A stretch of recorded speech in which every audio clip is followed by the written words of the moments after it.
साथ साहब, जिस तरह से आदिल साहब कह रहे हैं कि आप इत्तेफाक करते हैं क्योंकि इंतखाबी मुहिम तो सबके सामने ही है जो कुछ हो रहा है इस वक्त, सियासी जमातों के मंशूर और बयानिए कहाँ खो गए हैं?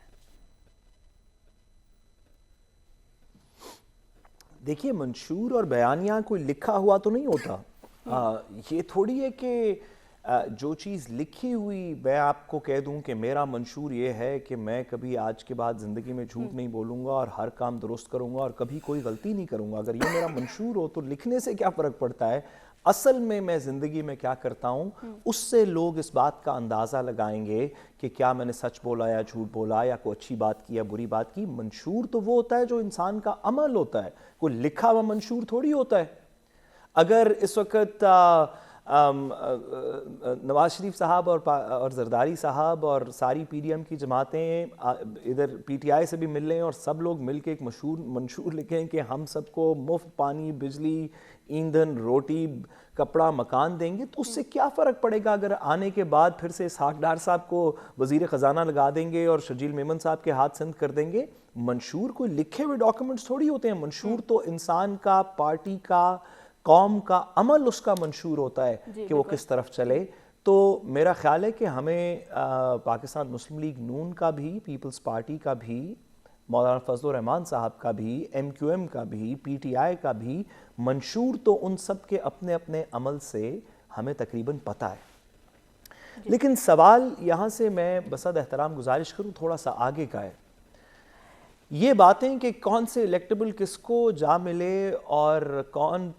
सिंध का बॉर्डर क्रॉस करके अब पंजाब में वर्किंग कर रहा है और कौन सिंध के अंदर फटे चक देगा और इस तरह की जो बातें हैं,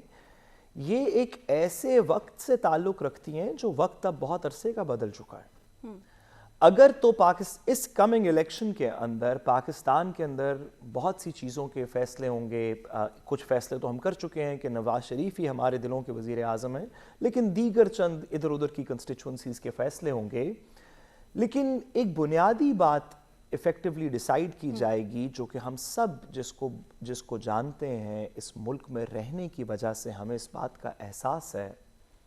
और वो ये है कि क्या इस सब को करने के बाद वो पॉलिटिकल फोर्सेस जो 1985 के पॉलिटिकल प्रोजेक्ट में तश्कील दी गई इस मुल्क के अंदर और उसके बाद से हर चंद साल के बाद वो किसी ना किसी तरीके से रिवाइव हो जाती हैं, एक दूसरे के साथ सीसॉ खेलती रही 1990s के अंदर, क्या वो पॉलिटिकल पार्टीज़ अपने कंट्रोल मैकेनिज़्म से, सिकंदर सुल्तान राजा साहब से, इलेक्शन कमीशन से, इंटरिम गवर्नमेंट के ओहदेदारान जो डिप्टी कमिश्नर्स और CCPOs लगे हुए हैं जो उनको सलूट करते हैं, क्या इन तमाम चीज़ों की वजह से क्या वो 1985 का पॉलिटिकल प्रोजेक्ट अभी भी जिंदा है और इस कौम को जकड़े हुए है और ये कौम उसके ताबे है और वही वज़ीर आज़म बनेंगे और फिर उनके बच्चे, फिर उनके बच्चे, फिर एक का भांजा, फिर एक का दामाद, फिर यही सिलसिला चलता रहेगा? या एक दूसरी तरफ कोई और पॉलिटिकल फोर्स ऐसी है जो किसी को शायद नज़र नहीं आ रही, जो कहीं घर पे बैठी है, जो कहीं शायद मौजूद ही नहीं है। हम सबका ख्याल है कि शायद किसी के घर पे, कहीं पे घर पे इधर उधर ड्राइंग रूम्स में, गली कूचों में बैठी होगी, शायद वो मौजूद नहीं है,